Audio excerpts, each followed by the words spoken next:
निकल जा मेरे घर से।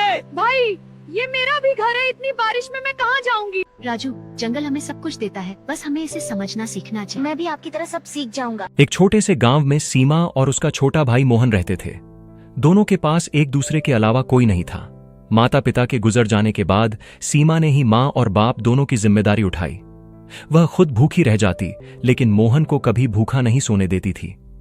दिन में वह लोगों के घरों में काम करती और रात में अपने भाई के लिए सपने देखती। समय बीतता गया और मोहन बड़ा होकर पढ़ लिख कर नौकरी करने लगा। सीमा बहुत खुश थी। उसे लगता था कि अब उसकी सारी मेहनत सफल हो गई है। लेकिन धीरे धीरे मोहन के मन में लालच बढ़ने लगा। उसे लगने लगा कि अगर सीमा उसके साथ रही तो उसे अपनी संपत्ति में हिस्सा देना पड़ेगा। एक दिन तेज बारिश हो रही थी। आसमान में बिजली कड़क रही थी। उसी तूफानी रात मोहन ने सीमा से कहा कि अब वह उसका बोझ नहीं उठा सकता और उसे घर छोड़कर जाना होगा। यह सुनकर सीमा के पैरों तले जमीन खिसक गई। उसने कांपती आवाज में कहा कि यह घर उसका भी है और उसने ही उसे पाला है। लेकिन मोहन का दिल पत्थर बन चुका था। उसने सीमा को धक्का देकर घर से बाहर निकाल दिया।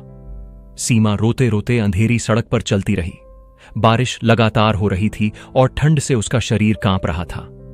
चलते चलते वह एक घने जंगल में पहुंच गई। वहां उसे एक बड़ा सा घोंसला दिखाई दिया। कोई और सहारा न मिलने पर उसने उसी घोंसले में रात बिताने का फैसला किया। सुबह जब उसकी आंख खुली तो उसने देखा कि घोंसले में दो छोटे छोटे पक्षी के बच्चे हैं जो भूख से रो रहे थे।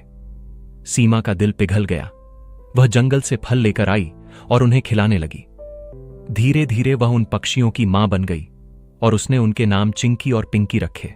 कुछ दिनों बाद जब सीमा जंगल से वापस लौटी तो उसने देखा कि घोंसले में एक नवजात बच्चा रो रहा है।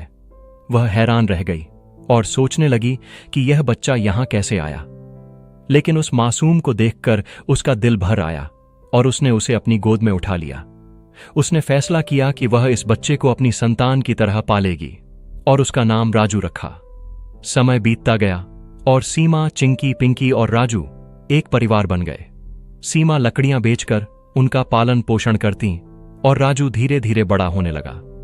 वह अब 10 साल का हो चुका था और सीमा से बहुत प्यार करता था। एक दिन मोहन अपनी पत्नी के साथ उसी जंगल से गुजर रहा था। तभी उसकी नजर उस छोटे से घर पर पड़ी जहां सीमा रहती थी। वहां उसने एक बच्चे को 2 पक्षियों के साथ खेलते हुए देखा। उसकी पत्नी अचानक चौंक गई और बोली कि यह उनका वही बच्चा है जो सालों पहले खो गया था।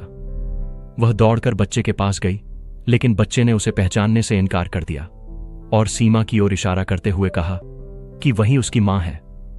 तभी सीमा वहां आ गई और मोहन उसे देखकर सन्न रह गया। सारी सच्चाई सामने आ गई। मोहन को अपनी गलती का एहसास हुआ और वह रोते हुए सीमा से माफी मांगने लगा। लेकिन सीमा ने शांत आवाज में कहा कि रिश्ते खून से नहीं बल्कि निभाने से बनते हैं। राजू ने सीमा का हाथ पकड़ लिया। मोहन समझ गया कि उसने अपनी जिंदगी की सबसे बड़ी गलती कर दी है।